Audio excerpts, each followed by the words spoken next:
The poet perished, honors captive, he fell, defamed by rumors hum. To the dog's death, star of all misunderstood teenagers 200 years after his death. If Lermontov would somehow resurrected, I would have shot him again.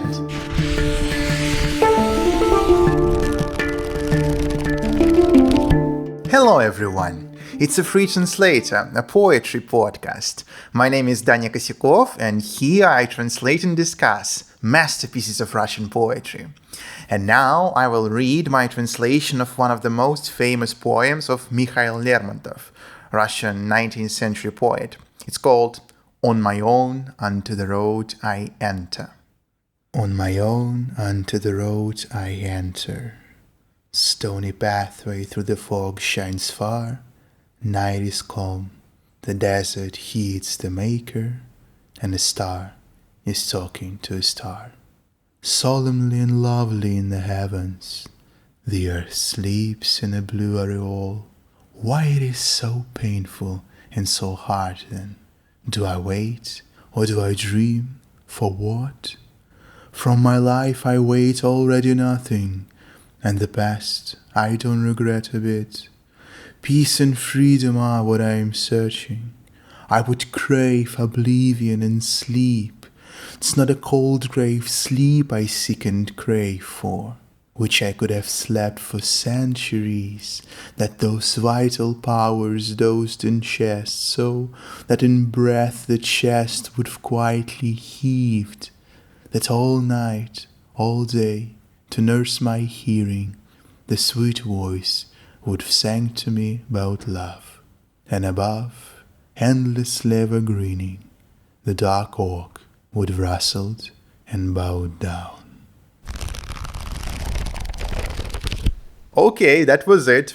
A pretty impressive poem indeed. But before delving into it, let's talk a bit more about the author, Mikhail Lérmontov. And it's already a hard task, you know? Lermontov is a key Russian classic author, and he's deeply explored. There are tons of stuff written about his poetry, his key images, influences, and unique perception of reality, and his heritage, and so on and so on. So it's a bit frightening act to step into that water of discussing Mikhail Lermontov's creations, but I'll try, at least in 5-7 minutes, to explain my perception of Lermontov and what's made him so unique and so impactful in the history of Russian literature. And in a previous episode where I discussed Marina Tsvetaeva's poetry, I already mentioned Lermontov and said a few important things about him and his correlations with Pushkin. So if you're interested in Lermontov, go check the previous episode too, as all of these episodes are parts of this narrative that I'm trying to create, the compilation of translation of greatest Russian poems, and they're all connected, and the images that I will discuss, they're also correlated one with another, so listen to it as a whole if you're interested. But back to this episode for now. Mikhail Lermontov was born in 1814 and died in 1841, 26 and a half years only. Huge tragedy and extreme loss of that excellency. We can say, though, that his tragic death in a very young age was the end of the path that he had chosen for himself. Lermontov was born in Moscow, but his mother died from phthisis 3 years later, so he was raised in a family manor of his grandma. Lermontov's father originated from noble but already impoverished family. Curious enough, its roots weren't Russian, but Scottish, and Lermontov's far relative was Thomas Lérmontov, or Thomas the Rhymer, Scottish poet of 13th century. Thomas the Rhymer was also an ancestor of Lord Byron. So these two gents, two romantic authors, Mikhail Lermontov and Lord Byron, were very distant relatives. They kind of originated from the same poetical branch somewhere back in the Scottish history. So Lermontov's father was noble but poor, and he couldn't afford a high-class education for his son. But his grandma, the mother of his mother, could easily afford it. She had her own manure overall. So Lermontov got his excellent education, including drawing, music, and of course literature. Though, as Lermontov was raised in endless love of his grandma and her servants, he became some sort of a spoiled child. His character was always hot-tempered and ardent, but from the very childhood days, Lermontov got used to absence of replies for his arrogance, I'd say. Nowadays, Lermontov is widely considered as Pushkin's younger peer, but in reality, when Pushkin died, Lermontov was just an unknown 22 years old poet and military officer. But soon he was known by all Russian reading community of that time, with his famous poem on the death of the poet. In this poem, Lermontov blamed the authorities in killing Pushkin. Indeed, Pushkin was shot on a duel that he initiated after receiving an insult from a French officer. The rumors said that some of authorities might have incited that incident, and Lermontov played on that. The poem starts from the very famous Russian lines that go, "The poet perished, honors captive, he fell, defamed by rumors hum." For this poem, Lermontov was punished and exiled from the capital to Caucasus Mountains. There, Russian forces had a long-going conflict with indigenous tribes fighting against their rule. But Lermontov was truly charmed by the area's innocent nature and, I believe, romantic aureole of Eastern, pure and vivid lifestyle. Lermontov served as a brave officer in Caucasus, risking his life multiple times. But on the other side, he wrote a lot about the mountains, created majestic poems describing it.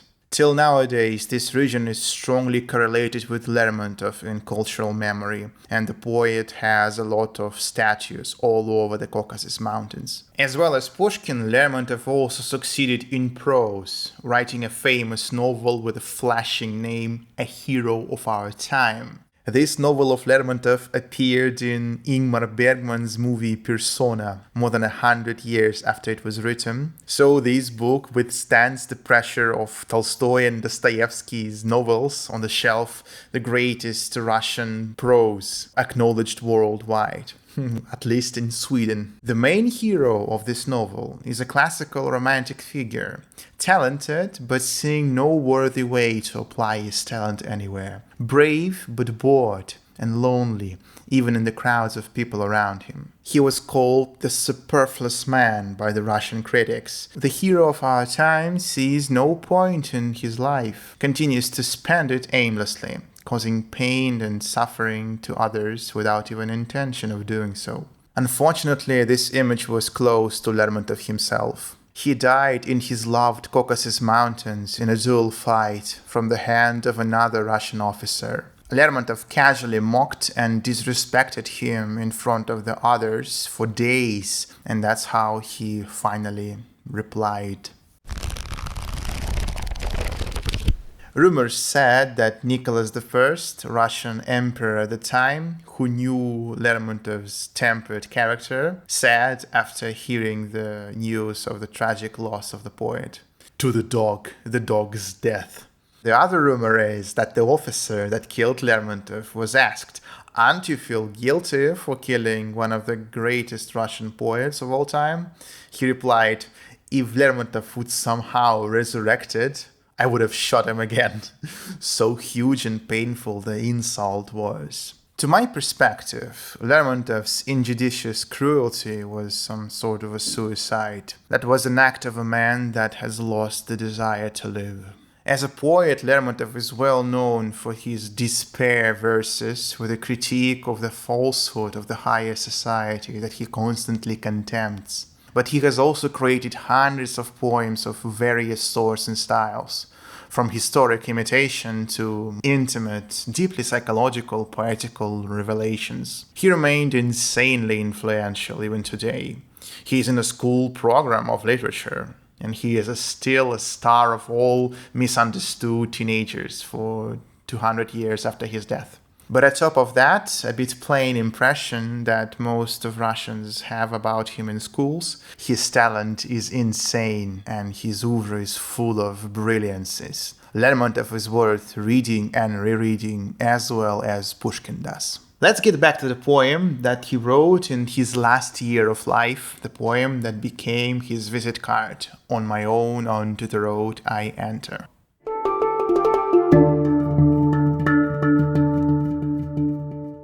The poem is written in iambic pentameter, 5 pairs of syllables, as well as my translation. Previously, I would call this type of translations the perfect translation. Well, now I think that was a bit too strong of a statement. I'm raising my skills in understanding poetry as well, so the quality perfect was a bit too much now, I think.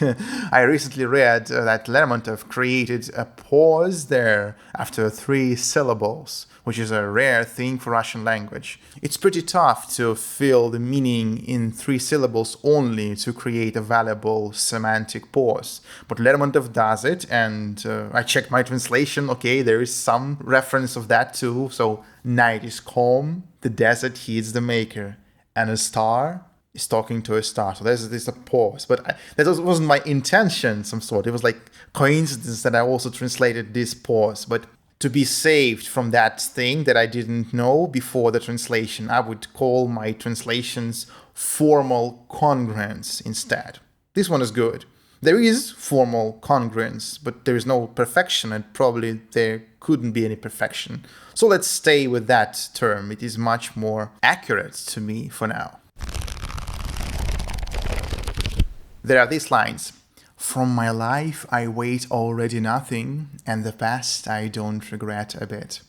So I believe Lermontov's character is often based on his trauma of rejection. He often starts with good intention towards society, towards the loving ones, but they often reject his aspirations. And then the lyrical character becomes embittered and vengeful for that. That's a pretty romantic behavior to me, some sort of a misunderstood genius and purest form of love that was rejected and causes the destruction and so on and so on. But here, Lermontov actually steps back. He doesn't start to condemn the society as he would have done several years before, but he seeks for some other spheres of life as a consolation to that rejection.